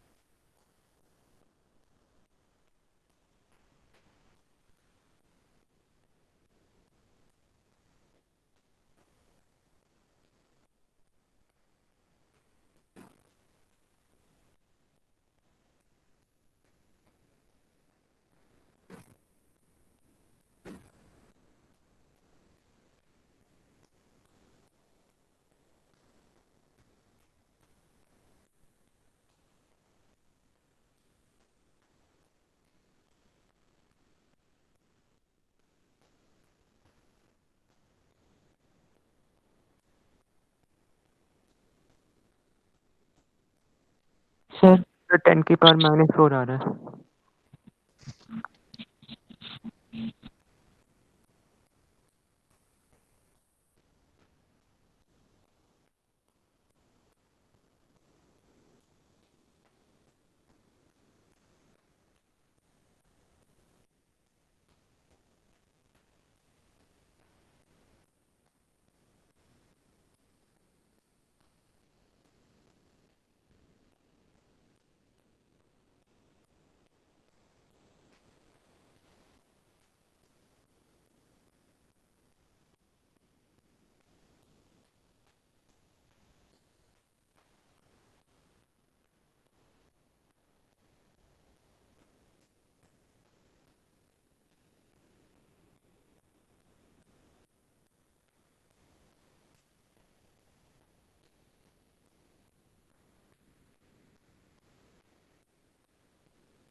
हाँ जी, निकला आंसर? Yes sir. कितना आया? 10 raised to -4 -2 -4 4 -4 आ रहा है 10 -4 यस करेक्ट है, 10⁻⁻4।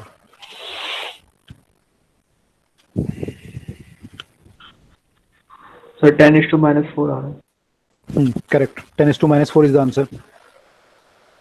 तो आ जाएगा फॉर्मूला, आपको पता ही है ना, रो नॉट वाला जो फॉर्मूला हमने लगाया था, उससे आपका पहले गामा आ जाएगा, और क्योंकि आपको अल्फा चाहिए तो अल्फा आपका गामा बाय 3 हो जाएगा, तो वहां से हमारा अल्फा आ जाएगा फिर। सर यस, सर मेरा तो 1/9700 है। कितना आ रहा है? 1/9700। 1/9700। अच्छा, देखते हैं आपने क्या लगाई है। बनेगा ना हमारा रो इक्वल टू क्या बना था हमारा, rho naught 1 minus gamma delta T.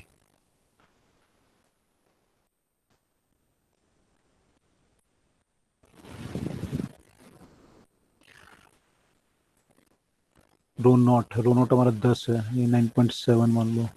Sir रो नोट को 10 क्यों रखा आपने? इनिशियल लेंगे ना, मैंने ये हाई वाला है ना, जब टेम्परेचर आप बढ़ाओगे डेंसिटी घटेगी ना, ये तो फिर तो नेगेटिव आ जाएगा वैल्यू। तो आपने इसको 10 रखा है, फिर तो नेगेटिव आ जाएगी वैल्यू आपकी।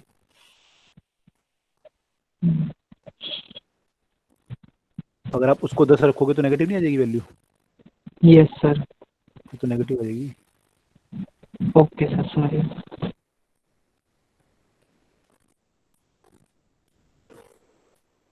ठीक है, सॉल्व कर लेंगे इसे।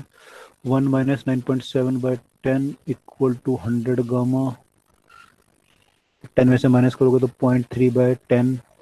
100 को भी यहाँ ले आओ, ये आपको आ गया गामा। और अगर आपको अल्फा निकालना है तो गामा बाय 3 कर लो, तो ये 1/3 से मल्टीप्लाई हो जाएगा, तो 10⁻⁻4 आ जाएगा।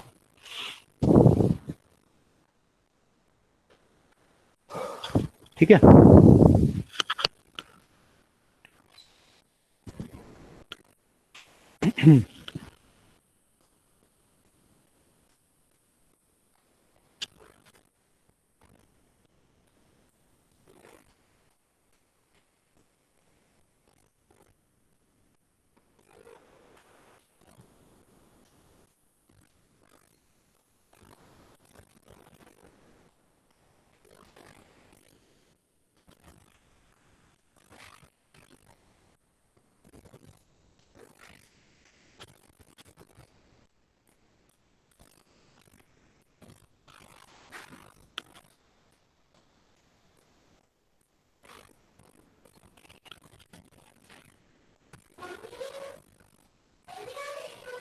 marks expelled is 1/100.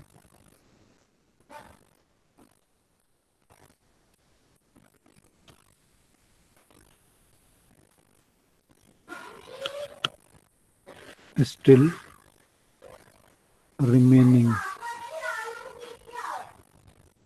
in beaker। तो आपको बताना है the coefficient of apparent expansion कितना होगा।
ऐसे करके ऑप्शन है।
Sir 1.25 into 10⁻⁻⁴ degree centigrade.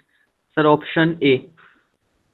पर डिग्री सेंटीग्रेड है ना? यस सर, पर degree centigrade. Yes sir. Correct. इसकी जो यूनिट है वो पर डिग्री सेंटीग्रेड है। यहाँ से पर यूनिट पूछेगा तो भी पता होनी चाहिए। सही है, करेक्ट है।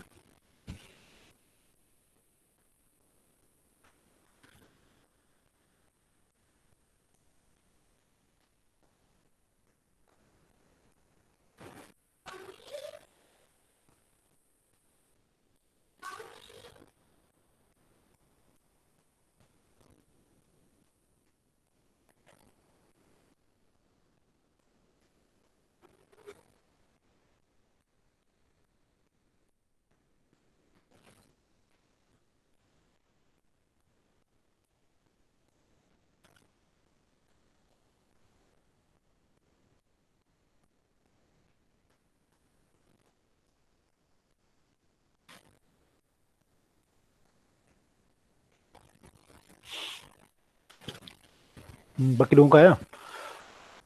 अप्रोक्सीमेशन लगा सकते हो कुछ? यस सर, आ गया ऑप्शन ए। एपरेंट है ना ये, तो delta V equal to V naught ऐसे करके कुछ कर सोच सकते हो। Gamma apparent into delta T. तो मास जो है वॉल्यूम के प्रोपोर्शनल नहीं होगा, उससे कुछ सोच सकते हो। सर अप्रोक्सीमेटली वैसे मास इंक्रीज हो सकता है? मास इंक्रीज मैंने हम तो नहीं मानते हैं अपने लेवल पे। वैसे एनर्जी मास रिलेशन होता है, तो यस सर। वहां से बोल सकते हो कि एनर्जी दोगे तो मास बढ़ेगा। आपने कहा था कि मास चेंज नहीं होता है। हाँ तो नहीं मानते ना हम लोग। हम कहाँ मानते हैं? 11th-12th में जो क्वेश्चन करेंगे कहीं नहीं मानेंगे हम, एक्सेप्ट जब आप न्यूक्लियर के रिएक्शन के क्वेश्चन करोगे तब मानोगे। ओके सर एक बार लास्ट स्लाइड दिखा दो। लास्ट स्लाइड में क्या था? ये वाली? यस सर, हो गया। सर हम्म सर जो वाटर बॉडीज होती हैं तो उसमें जो सबसे नीचे वाली लेयर होगी उसका हमेशा टेम्परेचर 4 डिग्री सेल्सियस ही रहेगा। अगर वो पॉसिबल हुआ तो। अगर मान लो 4 पॉसिबल ही नहीं हो पर 20 डिग्री है मान लो टेम्परेचर ही, तो मिनिमम 20 पहुंच सकता है। मतलब 20 से थोड़ा कम हो सकता है बस, ज़्यादा कम तो नहीं होगा। 4 तो नहीं पहुंचेगा। 4 तो तब हो सकता है अगर आपका टेम्परेचर ऊपर काफ़ी कम हो गया, 2-3 डिग्री हो गया, तब हो सकता है कि नीचे 4 हो जाए। नीचे की हमेशा डेंसिटी ज्यादा ही रहेगी कितने भी टेम्परेचर जो भी हो। हाँ डेंसिटी तो रहेगी, बिल्कुल वो तो रहेगा ही। Okay sir.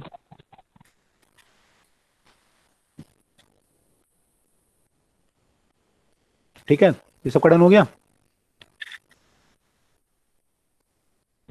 Sir degree Celsius और डिग्री सेंटीग्रेड एक ही बात होती है? हाँ एक ही बात होती है, सेंटीग्रेड ही डिग्री वो होता है, उसको बोलने का तरीका है बस वो। Okay sir.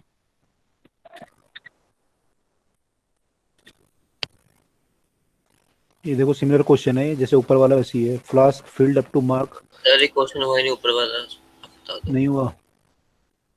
मैं नीचे वाला लिख दूं पहले। Up filled up to mark 50 cc HG भरा है इसमें eight 18 degree Celsius.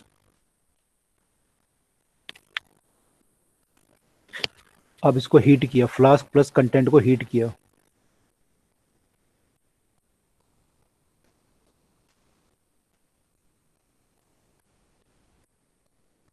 $38 degree Celsius तक, ठीक है। How much mercury will be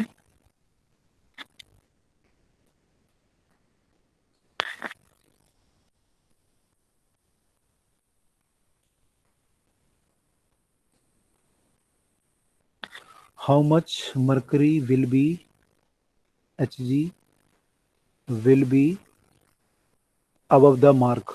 above the mark का मतलब देख क्या होगा इसका कि 50 के ऊपर कितना है, ये होगा मोस्ट प्रॉब्ली। अभी देखते हैं कोफिशिएंट की वैल्यू कितनी दी है, उससे आइडिया हो जाएगा। एल्फ ऑफ द ग्लास दिया हुआ इसने 9 × 10⁻⁻⁶ पर डिग्री सेंटीग्रेड पर डिग्री सेल्सियस। और मरकरी का दिया हुआ है इसने, अल्फा फॉर द Hg दिया हुआ है 180 और 10 की पावर -6, तो इसका ज़्यादा है मरकरी का, तो यानी मरकरी ज़्यादा एक्सपेंड करेगा, पानी गिलास कम करेगा, तो कुल मिला के इसका वॉल्यूम बढ़ जाएगा। तो यानी बोल रहा है कि इससे 50 से ऊपर कितना हो जाएगा, पहले 50 के लेवल पे था वो, अब कितना ऊपर हो जाएगा ये पूछ रहा है। तो ये सॉल्व करिए। ऊपर वाला जो है इसमें क्या कर सकते हैं हम लोग, डेल्टा वी कितना बाहर 1/100 बाहर निकला, तो इसको 1/100 मान लो of the V naught, 1/100 of the V naught मान लो इसको। और वी नॉट गामा आपको निकालना है, डेल्टा टी कितना है यहाँ पे 80, वी नॉट से वी नॉट कट गया, तो गामा आपका आ गया 1/80 इंटू 100। इसको सॉल्व कर लो बस, 10 की पावर -4 आ जाएगा ये, 10/8 यानी 1.25 10 टू पावर -4।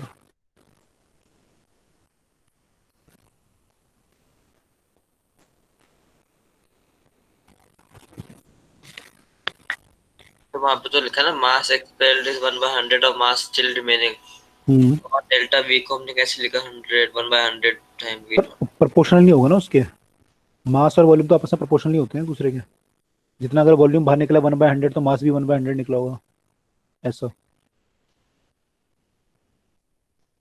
Okay okay.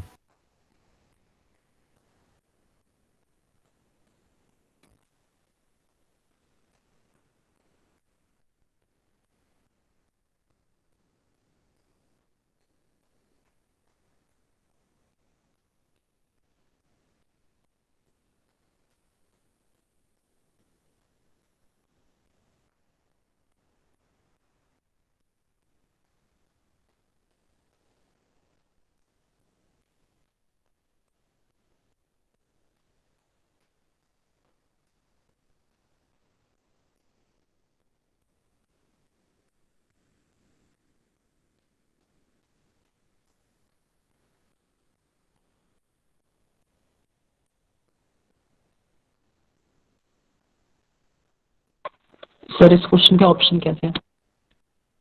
इसमें ऑप्शन दिए हुए हैं आपके सीसी में दिए हुए हैं, 2 सीसी ऐसे है मेरे ख्याल से 0.2 सीसी होंगे क्वेश्चन।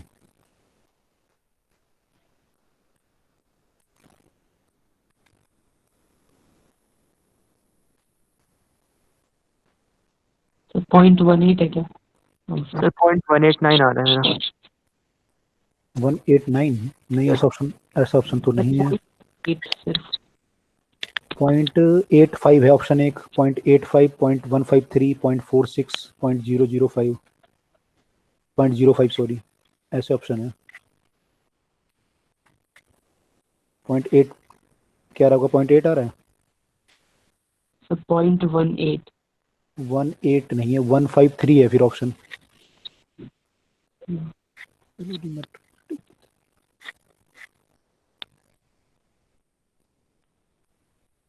वैल्यू चेक कर लेता हूँ मैं। Glass filled with the mark up to 50 cc at 18 degrees Celsius, glass is heated up to 38 degrees Celsius, ये सही है, ये सही है, ये भी सही है। Alpha of the glass is 9 × 10⁻⁶, ये सही है। और मरकरी का 180 × 10⁻⁶, ये भी सही है। वैल्यू सारी सही है।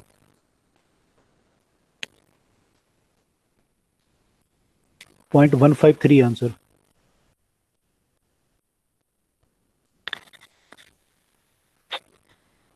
ये सर 0.153 सीसी आ रहा है सर।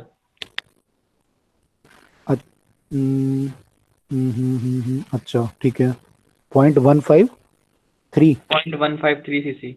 ओके।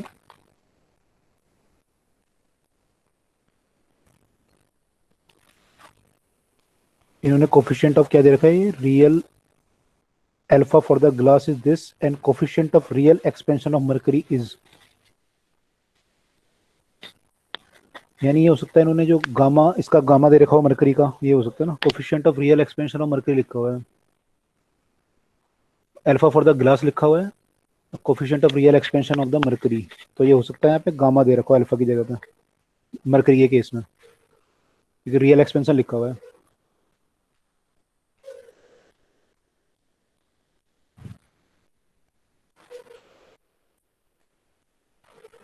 ये जो है ना यहाँ पे एक्चुअली गामा है, ये अल्फा नहीं है, ये गामा है, क्योंकि यहाँ पे लिखा था coefficient of real expansion of mercury, यहाँ पे तो लिखा था alpha for the glass is this, और यहाँ पे लिखा था coefficient of real expansion of mercury is this, तो यानी ये चीज गामा है। तो ये ऑलरेडी गामा आपको पता है, यहाँ पे वहां पे आपको गामा निकालना पड़ेगा ग्लास का।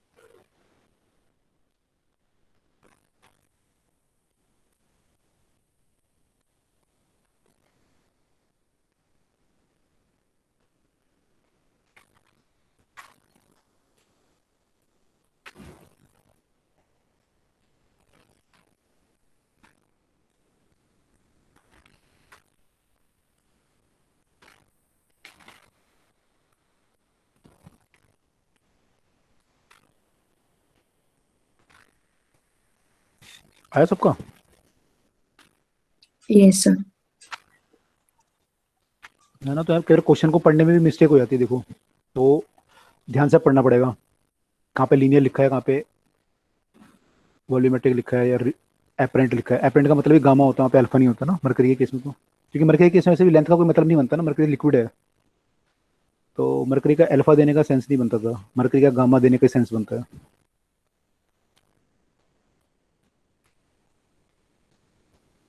चलिए, सबका आ गया आंसर? नहीं सर, वो अल्फा से वो आ जाएगा ना volume in change in volume. हाँ नहीं आ तो जाएगा, लेकिन मैं कह रहा हूँ कि प्रैक्टिकली जो है यूजुअली मरकरी के लिए अल्फा देने का कोई सेंस नहीं है ना, बने वो चीज लॉजिकली सही नहीं है ना। अच्छा हाँ, वैसे लॉजिकली नहीं है सर। लॉजिकली लिक्विड के लिए तो गामा डिफाइन होना चाहिए, उसके लिए बीटा भी कोई लॉजिक नहीं रखता मरकरी के लिए, लिक्विड के लिए। Yes sir. तो आगे सबका ये डायरेक्ट आ जाएगा ना, delta V equal to V naught gamma apparent आ जाएगा, gamma apparent into delta T, बस ये करना है हमें।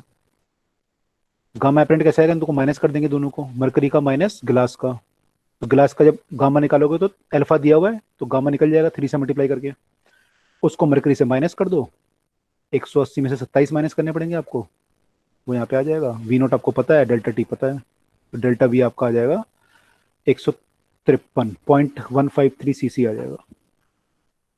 ठीक है, राइट? यस सर, आ गया अभी। ओके ठीक है, तो आज हम यहीं तक करते हैं इसको, कल फिर आगे कंटिन्यू करते हैं इसमें। अब जो है हमारी एक तो हमारा ट्रिपल पॉइंट वगैरह थोड़ा सा बताना पड़ेगा, उसके बाद फिर हम सीधा कैलोरीमेट्री पे मूव कर देंगे, कैलोरीमेट्री के क्वेश्चन करते हैं। ठीक है, चलिए अगली क्लास में कंटिन्यू करते हैं। ठीक है सर यस। Good evening. लगेगा कि गामा एपरेंट चीज में से गामा ग्लास को माइनस करना है।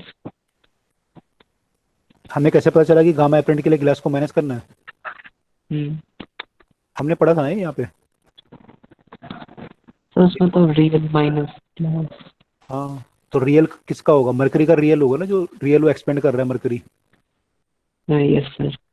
और ये जो आपको दिख रहा है, किसमें दिख रहा है आपको? जो फ्लास्क में आप देख रहे हो, आपको दिख जो रहा है वो एपरेंट है, तो रियल मरकरी का दिया हुआ था यहाँ पे गामा, और ग्लास का अल्फा दिया हुआ था, उससे आपने 3 अल्फा करके इसका गामा निकाला पहले। Yes sir. इसका पता था, बस एपरेंट आ गया, फिर आपने क्वेश्चन लगा दी।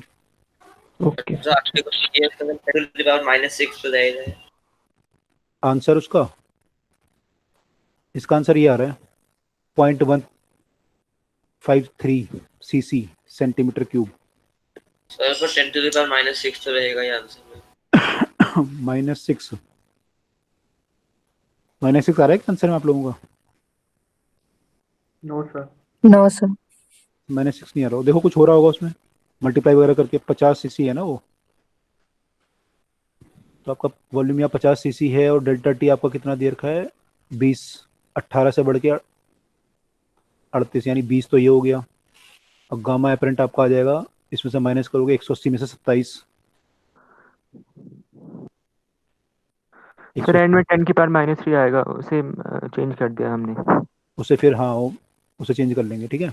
तो 180 में 27 गया आपका, तो कितना बचेगा यहाँ पे? 150 से 53 153 153। तो ये सॉल्व कर लो बस, ठीक है। तो यहाँ पे देखो हम जो एक्चुअली देखो आप वॉल्यूम वगैरह ये पुट कर रहे हैं ना, ये सब ये हम डेल्टा वी क्या है, ये एपरेंट ही तो है वॉल्यूम। उसने बोला कि मार्क के ऊपर कितना है, तो 0.153 है। क्या मैं ये बोल सकता हूँ मरकरी का वॉल्यूम जो है 50.153 हो गया? एक्चुअली थोड़ी हुआ इतना, एक्चुअली तो ज़्यादा हुआ होगा, लेकिन आपको फ्लास्क में दिख रहा है कि इतना हो गया। तो हम ये सब एपरेंट पुट कर रहे हैं यहाँ पे, ये भी एपरेंट है, ये भी एपरेंट है, ठीक है। तो हम पर डिग्री सेल्सियस लिख रहे हैं तो वहाँ पे पर केल्विन भी लिख सकते हैं ना? कल मैंने वही तो बताया था, एक ही बात है।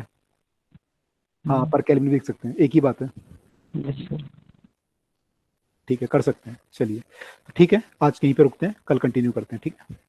Good evening sir. Good evening. Good evening sir. Very good evening.